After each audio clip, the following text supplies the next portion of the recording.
Hoje eu vim aqui abordar com vocês um tema referente a coleta ou dízimos. Eu não vou aqui expor de maneira exaustiva este tema, mas de uma maneira superficial para que vocês possam pensar a respeito deste tema. Eu abordo esse tema para que nós possamos fazer a seguinte reflexão.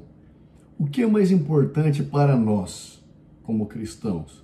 Nos preocuparmos se o nome utilizado é coleta, se o termo correto é dízimo, se é obrigatório, se é voluntário e se isso deveria ser fator determinante na escolha de uma igreja. Eu falo isso para vocês porque a congregação cristã, ela se gaba, e todos sabem, por não ter dízimo, né, e ter coleta. A Irmandade é livre para contribuir e não de uma forma impositiva, obrigatória. Eles usam esses atributos para poder se vangloriar, ser melhores do que os outros, ou ser a mais bíblica, a mais coerente com as Sagradas Escrituras.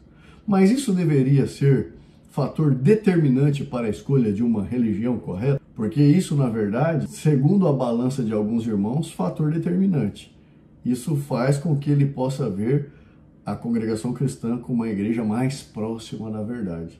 E isso, por vezes, deixa o coração em dúvida nesse quesito. Mas eu vou aqui pôr a minha opinião. Na minha opinião, um básico de uma religião tem que ser ela ser centralizada em Jesus Cristo, propagar a salvação pela fé, conforme em Efésios capítulo 2. Uma fé não é por obras, e a fé nem é nossa, é dom de Deus, crendo em Jesus Cristo. Isso deveria ser o principal. Por quê? Afinal de contas, nós buscamos uma religião não é para saber quanto que eu pago por ela, e sim para saber se ela vai me ensinar o verdadeiro caminho. E qual é o verdadeiro caminho? Não é a igreja, com certeza, e sim Jesus Cristo. Então a igreja tem que ser pautada em me propagar a salvação pela fé, crendo em Jesus Cristo. Pela graça, né? Que é o nosso Senhor Jesus Cristo. E não por obras. Mas, como a igreja apresenta, né, esse leque de coisas que enfeitiçam os olhos dos homens, porque quem não quer procurar um caminho onde você não tem um compromisso financeiro? Porque mexeu no bolso, meu irmão, aí a gente tem problema, não é? E a segunda qualidade que eu acho que sim deveria ser exibida é a Bíblia como infalível palavra de Deus. Porque a Bíblia como infalível palavra de Deus, ela é a verdade absoluta sobre todas as coisas. E Jesus Cristo e Deus é o que as Sagradas Escrituras dizem que é, e não a partir daquilo que eles pregam, ou a partir do que você ouve por aí. Então nós temos uma régua, a medida correta. E se a igreja está pregando algo diferente da régua, estiver fora da medida, está reprovada. Se estiver acima da medida, está reprovado. Tem que estar de acordo com as Sagradas Escrituras. Por isso, a Bíblia tem que ser a infalível palavra de Deus. Então as qualidades que uma igreja deve exibir para um cristão, que deveria atrair de fato um irmão para dentro da igreja, deveria ser Jesus Cristo como centro, a igreja totalmente cristocêntrica e a salvação pela fé e a Bíblia como infalível palavra de Deus. Hoje em dia, embora a congregação pregue em nome do Senhor Jesus, do seu púlpito, em cima do púlpito, a igreja é totalmente voltada para o homem. Eu afirmo isso categoricamente porque basta você ir a um culto onde você vai ouvir na pregação respondendo aos anseios do homem. Você vai ser abençoado, eu vou te dar em dobro, eu vou pegar a sua causa que está lá embaixo, colocar ela lá em cima, eu estou ouvindo o seu clamor, vou fazer justiça para você. Eu vou te dar um emprego, eu vou te dar uma casa. Hoje você não tem nada, você perdeu tudo, mas como Jó, eu vou te restituir muito mais. Eu vou passar com você essa prova. Essa aflição vai passar, você vai vencer. Tudo isso voltado para você que está assistindo, para o homem. E Jesus Cristo, e Deus, e salvação. Pouco se fala a respeito disso. E pelo contrário, nos dias de hoje nós vemos claramente o espírito do anticristo dentro da igreja, falando constantemente em pregações para não lerem as Sagradas Escrituras. Não veja, esse livro aí vai te levar para longe de Deus. Que absurdo. Deus falaria tais palavras? De nenhuma forma, porque Deus quer que você esteja mais próximo dele, assim como o nosso Senhor Jesus. E só é possível você estar mais próximo de Deus e de Jesus Cristo, ter um relacionamento estreito com eles, através das Sagradas Escrituras. Porque assim, à medida que você conhece mais Deus e Jesus Cristo, mais você vai estreitar esse relacionamento, mais o seu coração vai pegar fogo, sede de estar mais próximo de Jesus Cristo e de Deus. Mas e a coleta nesse meio? Bom, sabemos que no Antigo Testamento existia o dízimo e tinha uma percentagem de 10%, salvo engano, que todos deveriam praticar sistematicamente. E no Novo Testamento, agora estamos sobre um novo pacto, uma nova aliança. Essa nova aliança levou a uma voluntariedade, digamos assim, aonde nós não somos mais obrigados a cumprir a lei. Mas não, a partir do momento que nós cremos em Jesus Cristo, nós somos transformados e essa nova criatura, ela por amor a Deus, a Jesus Cristo, ela foi renascida para a prática das boas obras.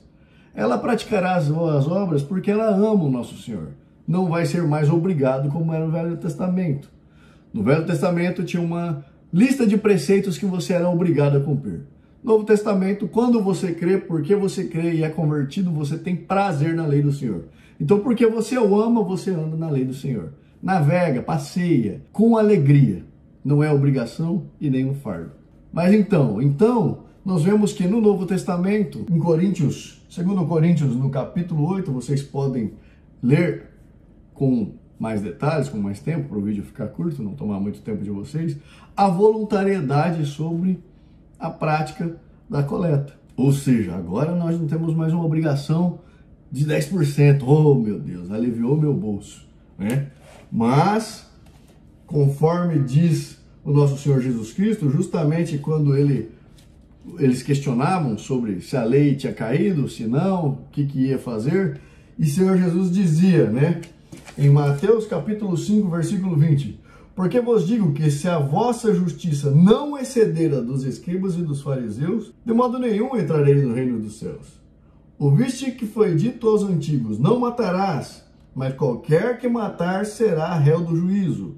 Eu, porém, vos digo que qualquer que sem motivo se encolerizar contra seu irmão será réu de juízo. Qualquer que disser seu irmão raca será réu do sinédrio, e qualquer que lhe disser louco será réu do fogo do inferno. Portanto, se trouxeres a tua oferta ao altar, aí te lembres de que teu irmão tem alguma coisa contra ti. E aí amplifica, aumenta a responsabilidade que tinha no Velho Testamento e coloca as coisas mais difíceis.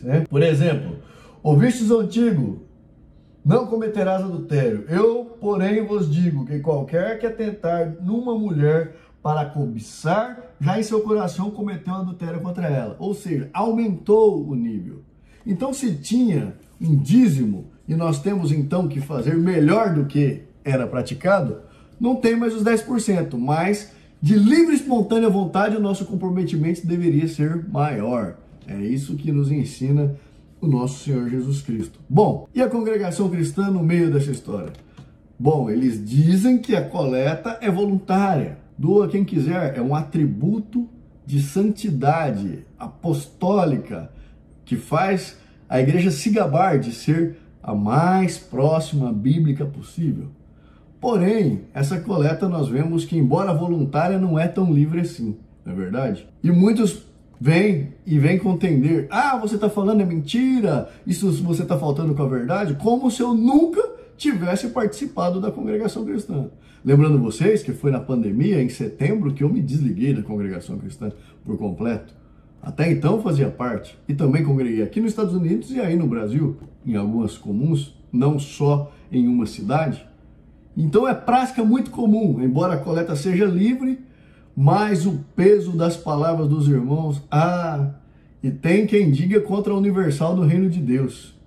A prática de persuasão é tão grande que você se sente literalmente péssimo se naquele dia que eles anunciam a coleta e as necessidades, você não tiver alguma quantia para contribuir. Você se sente mal, oprimido, como se você estivesse roubando de Deus. De tamanha sutileza que os irmãos colocam essa voluntariedade na contribuição da coleta. E não venham falar que é mentira, que não é. Muitas vezes eu contribuí sem poder. Tamanho era a aflição do meu coração com relação ao pedido feito, o apelo empregado diante do púlpito. Quem não ouviu que Deus restitui em dobro e até em triplo aquele que com coração sincero contribui? Ah, você fica tentado. Vou contribuir porque eu vou receber de volta. Quem nunca ouviu o exemplo da Ananias e Safira, que por reterem apenas parte do que deveria ser ofertado, eles ofertaram a maioria, mas a parte que eles ofertaram fizeram com que eles perdessem a vida. Oh, meu Deus. E quem que nunca ouviu que se você ofertasse de bom grado, Deus poderia restituir o dobro, o triplo e o quádruplo? Que tinham irmãos que eram pedreiros e se tornaram verdadeiros empresários, porque com bom coração sincero ofereceu tudo que tinha. E são práticas que te induzem ao convencimento. Eu já cheguei a dar tudo que eu tinha, o salário inteiro, porque eu me sentia mal se eu não contribuísse. Eu me senti o mais injusto e pecador de todos. Tamanha era a forma que eles empregavam para que você contribuísse de livre, espontânea vontade. E quem nunca viu aquelas coletas em que distribuía papelzinhos dentro da igreja? Eu distribuí, ajudei a distribuir. Coloca, irmão, de livre, espontânea vontade o que vem no seu coração. Nós queremos trocar os bancos da igreja e queremos saber quanto a igreja teria para contribuir, o que Deus coloca no coração da igreja hoje. Nós queremos fazer o pedido, precisamos dar a entrada e queremos saber o comprometimento da Irmandade com essa causa santa. E aí distribuímos o papelzinho. Coloca o que quiser, se não quiser não coloca nada, não precisa pôr o nome. Pode pôr 0 se não vai dar nada, irmão. Quem teria coragem de colocar 0? E aí, pasmem, né? Isso aconteceu aqui. O número de pré-coleta ultrapassou e muito o valor dos bancos. E aí os irmãos já, na audácia, vamos ampliar a igreja. E aí chegou a época de pagar os bancos então foram pagos, só que os irmãos contavam com a expectativa de um valor maior que não entrou, porque a maioria dos irmãos não é bobo nem nada. Opa, já atingiu, por que eu vou dar? E aí veio o apelo: irmão, você fez um compromisso com Deus, cuidado, Ananias e Safira, né? Com Deus, é com Deus, não é conosco. Cuidado, irmão.